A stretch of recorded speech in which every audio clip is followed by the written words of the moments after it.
કેટલી જવાબદારી સોંપી છે, કેવી તૈયારી, શું આગામી રણનીતિ? આમ તો ઓલ ઇન્ડિયા કોંગ્રેસે મને ખૂબ મોટી જવાબદારી એટલે કે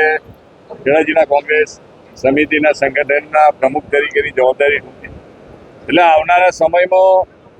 મારા બધા સૌ કાર્યકરો યુવા જે અમારી ટીમ છે આખા ખેડા શહેરમાં અને ગ્રામીણમાં એને સાથે રાખીને એક સરસ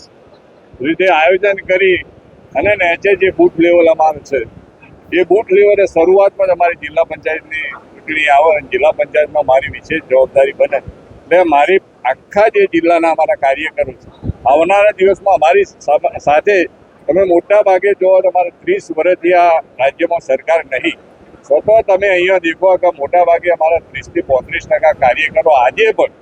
આટલી બધી મુશ્કેલીનો સામનો કરીને પણ કોંગ્રેસ સાથે 35% કાર્યકરો અમારી સાથે છે. અમારી પાસે જે 2% કાર્યકરોની ગઢ છે એ નવા યુવાનો જોડીને આવનારા દિવસોમાં અમે જિલ્લા પંચાયત અને અનેક પ્રશ્નો અમારી વચ્ચે આ એકલા ખેડામાં નહીં પણ સમગ્ર આ રાજ્યમાં જ્યાં સરકાર સામે કોંગ્રેસના અનેક પ્રશ્નો એ બધા પ્રશ્નો અમે આવનારા સમયમાં ઉજાગર કરીશું અને સરકાર સામે જબરજસ્ત પડકાર બની અને અમે અમારા બધા કાર્યકરો ઉત્સાહ કરીને અમે પૂરેપૂરી તાકાત કરીશું. ખેડા જિલ્લામાં સૌથી મોટો પ્રશ્ન વાત કરીએ તો એકુબી નગરપાલિકા વિધાનસભા કોંગ્રેસ પાસે નથી. જિલ્લા પંચાયતની ચૂંટણી આવા સમય આવી રહી છે. જો જિલ્લા પંચાયતમાં મોટા ભાગે તમે જો હું લોકસભા લડ્યો